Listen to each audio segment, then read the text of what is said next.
warahmatullahi wabarakatuh. Selamat pagi Bu Asnia. Waalaikumsalam warahmatullahi wabarakatuh. Selamat pagi Bu Dona. Terima kasih Ibu untuk waktunya sudah bersedia bersama saya.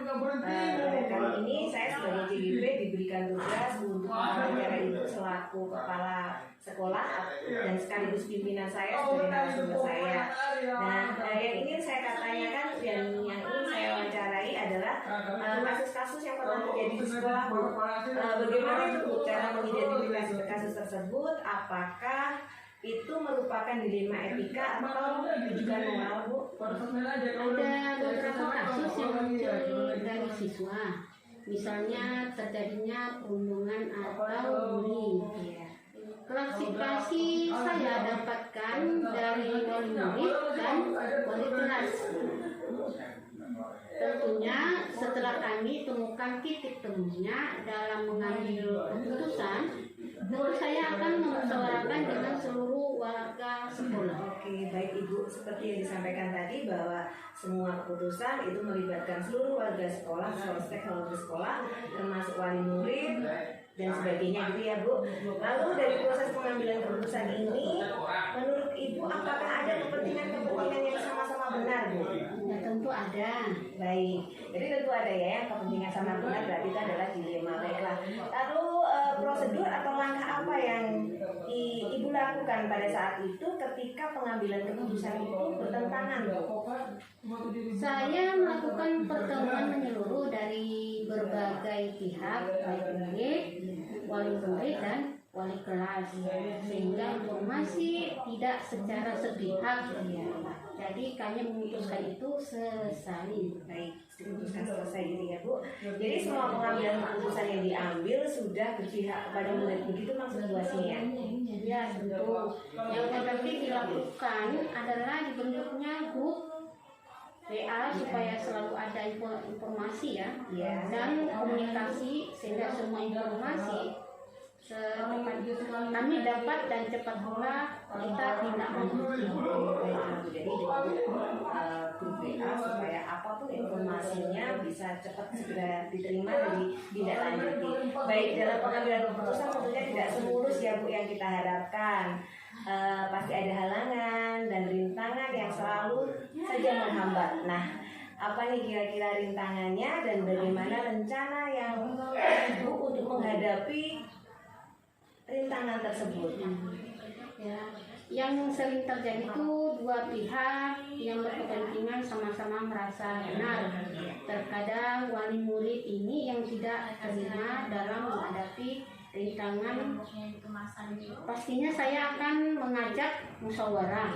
Tindakan lain lagi yang saya lakukan dengan lebih aktif memotivasi dan berkomunikasi dengan semua pihak di sekolah yang saya pimpin. Oke, baik Ibu. Dalam menyelesaikan masalah yang Ibu paparkan tadi, apakah penyelesaian kasusnya itu terjadwal atau pada saat kasus terjadi langsung ditangani Bu?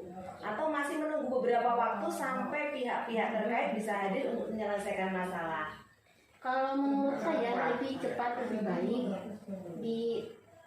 Tapi kita perlu data dari awal wali kelas, wali murid dan teman-teman di lingkungan kelas anak tersebut. Iya.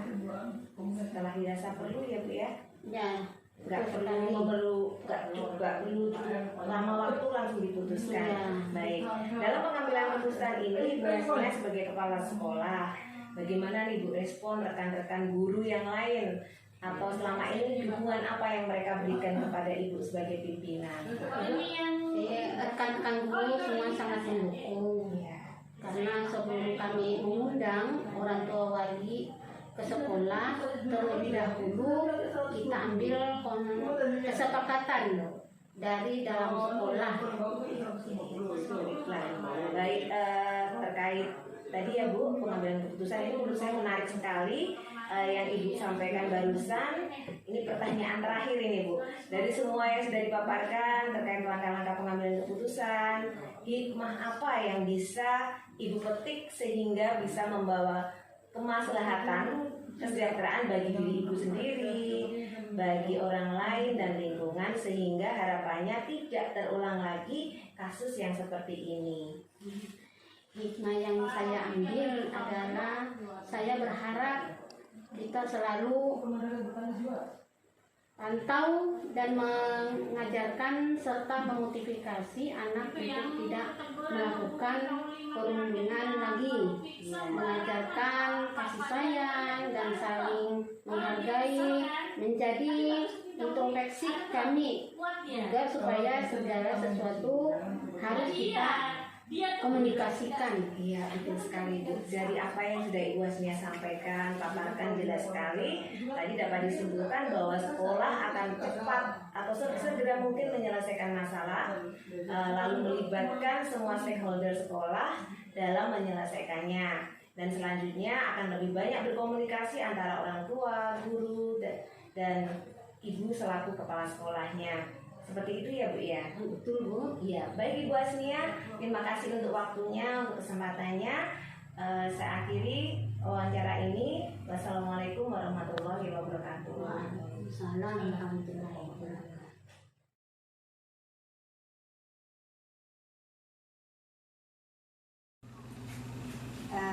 Assalamualaikum warahmatullahi wabarakatuh. Selamat siang Pak Joko. Waalaikumsalam warahmatullahi wabarakatuh. Selamat siang Bu Dona. Bagaimana kabarnya Pak? Alhamdulillah baik. Alhamdulillah sehat ya Pak.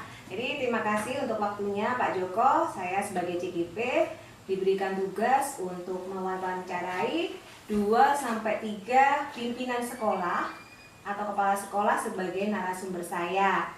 Bapak adalah narasumber kedua saya ini. Oke, siap. Ya, terima kasih Pak. Pada kesempatan ini saya akan mewawancarai Bapak terkait dengan kasus-kasus yang pernah terjadi Pak. Menurut Bapak bagaimana cara mengidentifikasi kasus yang terjadi, apakah itu dilema etika atau merupakan bujukan moral? Mungkin Bapak bisa ceritakan kasusnya seperti apa? Ya, jadi pernah ada sebuah kasus karena lembaga saya ini berbasis pondok pesantren. Jadi 24 jam siswa-siswa kami bertemu. Ya. Jadi di sini ada sebuah kasus termasuk bullying sebetulnya ya. Ada siswa yang sudah di kelas 9 dan itu sudah memasuki semester 2. Ya, semester 2. Sebetulnya dari awal semester sudah melakukan bullying ke adik-adik kelasnya. Adik-adik kelasnya nih yang terutama yang dijadikan korban oleh dia. Tapi waktu semester 1 itu masih bisa direm lah. Ya, guru-guru masih bisa mengarahkan dia untuk tidak melakukan lagi, tapi di semester 2 dia lebih parah. Lebih parah melakukan bullying ke teman-temannya. Ya, antara lain merusak barang-barang temennya. Terkadang dia mengata-ngatain teman-temannya, ya, macam-macam lah. Ya. Baik Bapak, seperti yang Bapak sampaikan tadi bahwa keputusan yang melibatkan seluruh warga sekolah ya Pak, ceritanya tuh tentang bullying gitu ya. Baik, jadi ini adalah melibatkan pasti siswa dan guru ya Pak ya dalam kasus ini. Nah, dari proses pengambilan keputusan tersebut, menurut Bapak apakah ada kepentingan yang sama-sama benar tetapi bertentangan Pak? Pasti ada, ya pasti ada. Di pihak sekolah madrasah itu kan kita maunya anak-anak itu ikut aturan. Ya, sedangkan dari pihak siswanya pinginnya dia diakui keberadaannya. Seperti itu. Jadi karena mungkin si anak ini sudah merasa senior kelas 9, dia ingin diakui keberadaannya sehingga dia bersifat seperti jagoan lah. Ya, dia ingin menguasai teman-temannya, ingin memerintah teman-temannya atau adik-adik kelasnya, seperti itu. Iya, baik. Jadi kalau bisa saya simpulkan bahwa si anak membutuhkan perhatian dan pengakuan, sedangkan pihak MTS, pihak sekolah menjaga peraturan yang ada gitu ya Pak ya, tidak merugikan siswa-siswa yang lain Iya. atau santri-santri yang lain. Baik. Jadi kira-kira Pak, langkah atau prosedur yang seperti apa yang Bapak lakukan ketika pengambilan keputusan itu bertentangan, Pak? Langkah-langkah yang Bapak lakukan? Karena orang tuanya ini rumahnya jauh, Ya. ya perlu sekitar 2-3 jam untuk menuju ke madrasah, Ya. sehingga tidak bisa saya mengundang beliau dengan apa ya, dengan instan gitu, Iya. panggil sekarang datang sekarang gitu nggak bisa, atau diundang sekarang besok datang tidak bisa, karena dia juga terkait dengan aturan-aturan di perusahaannya, karena Iya. orang tuanya ini juga bekerja di sebuah perusahaan perkebunan kelapa sawit seperti itu. Sehingga saya sebagai kepala madrasah di situ mengambil langkah, kita bicarakan dulu di pihak sekolah atau madrasah. Kita bicarakan, kita temukan alternatif pemecahan masalah tersebut yang nanti akan kita tawarkan ke orang tua seperti itu. Nah, baru setelah dapat pemecahan alternatif itu, baru kita menghubungi orang tua kira-kira kapan beliau ada waktu dan bisa datang ke madrasah. Baik. Seperti itu. Jadi saya sudah bisa memahami apa yang Bapak sampaikan tadi ya, menunggu momen, kesempatan, diselesaikan dulu di dalam sekolah, baru setelah itu memanggil orang tua dan diselesaikan bersama orang tua ya Pak, atau wali santri. Baik, jadi semua pengambilan keputusan yang diambil tadi, kalau menurut Bapak sudah berpihak kepada murid apa tidak Pak? Keputusan yang diambil harus berpihak kepada keduanya seharusnya. Ya. Kan tetapi selama ini kan gambarannya kita ngambil keputusan itu kayaknya lebih menguntungkan pihak sekolah. Ya, itu yang kita harapkan sudah berubah. Iya, betul. Jadi waktu itu sebetulnya awal-awal rapat teman-teman tuh maunya ya dari pihak Dewan Guru tuh maunya anak ini dikeluarkan saja. Ya, tapi karena posisinya sudah kelas 9 semester 2 lagi, kalau keluar pindah sekolah itu kan kayaknya tidak memungkinkan. Betul. Karena dia harus melengkapi data untuk ujian dan macam-macamnya, sehingga untuk ikut ujian itu akan mengalami kesulitan. Seperti itu. Jadi apakah ini berpihak ke siswa? Jelas tentunya ya, karena saya akhirnya mengambil keputusan jangan sampai dikeluarkan anak ini, karena dia juga punya hak untuk memperoleh pendidikan selanjutnya. Ya, toh itu hanya beberapa bulan. Akhirnya kami ngambil keputusan untuk belajar online. Oke, seperti itu. Nggih, Bapak. Dalam pengambilan keputusan yang sudah Bapak sampaikan tadi, tentunya tidak semulus yang kita harapkan ya Pak. Pasti banyak rintangan dan hambatannya yang dialami. Nah, kira-kira rintangan dan hambatan apa serta bagaimana rencana Bapak selanjutnya dalam menghadapi rintangan dan hambatan, baik itu yang berasal dari madrasah sendiri maupun dari luar madrasah Pak? Betul, banyak rintangannya ya, dari pihak guru yang merasa beban kerjanya bertambah. Betul. Karena harus mengajar di kelas, mengajar secara online juga.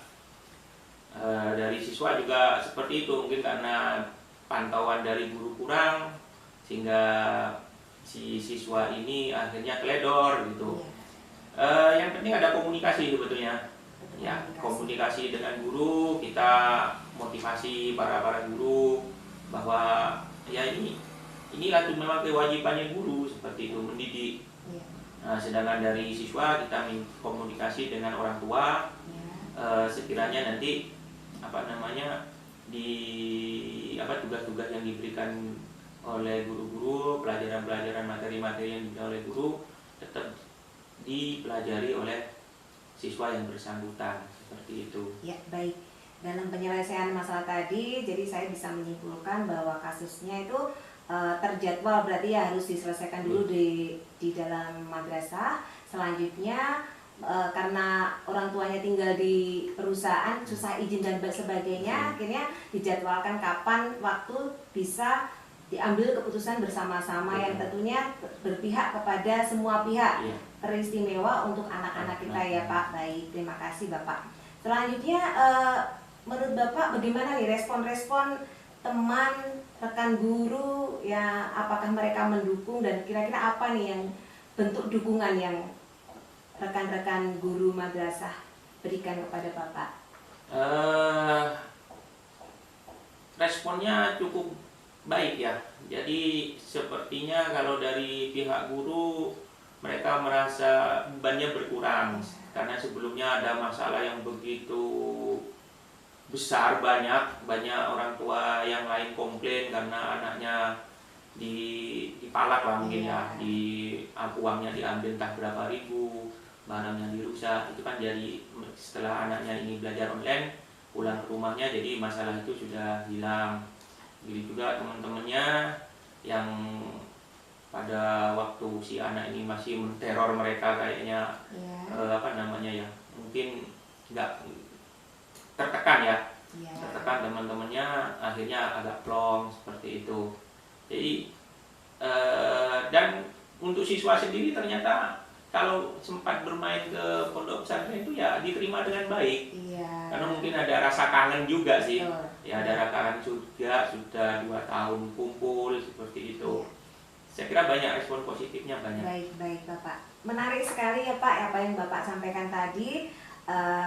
Dari semua ustadz dan ustazah mendukung apa yang menjadi keputusan Bapak. Langkah-langkah yang Bapak lakukan juga sudah tepat. Selanjutnya yang ingin saya tanyakan adalah hikmah apa yang Bapak petik sebagai pembawa kemaslahatan bersama nih untuk mengambil keputusan nih bagi diri Bapak sendiri, bagi orang lain dan lingkungan sehingga tidak terjadi kasus terulang, Pak. Sebetulnya dengan menggunakan istilah yang baru ini adalah memanusiakan manusia sebetulnya. Jadi manusia itu perlu perhatian sebetulnya manusia itu yang diharapkan. Dengan seperti itu mereka merasa dihargai, dihormati, sehingga dia nggak akan melakukan hal-hal yang aneh. Guru pun sebetulnya kalau nggak diperhatikan oleh temannya, oleh stakeholder yang ada, dia juga akan berbuat yang aneh-aneh sebetulnya seperti itu. Jadi menguatkan hubungan kemanusiaannya. Baik. Itu hikmah yang bisa saya ambil. Iya, baik Bapak. Jadi ini yang dari pemaparan yang Bapak sampaikan, saya dapat menyimpulkan bahwa kita tuh harus memanusiakan semua orang, apalagi yang berada di komunitas terdekat dengan kita. Seperti itu ya Pak ya. Jadi tidak akan terjadi lagi permasalahan-permasalahan dan kita meminimalis hal tersebut. Ibaratnya kita harus belajar menghargai. Oke Bapak, mungkin itu saja Pak kesimpulan saya, dan terima kasih untuk waktunya. Terima kasih untuk kesempatannya bisa berbincang-bincang dengan Bapak sebagai Kepala Sekolah MTS Rodatul Tholibin. Saya akhiri, wassalamualaikum warahmatullahi wabarakatuh.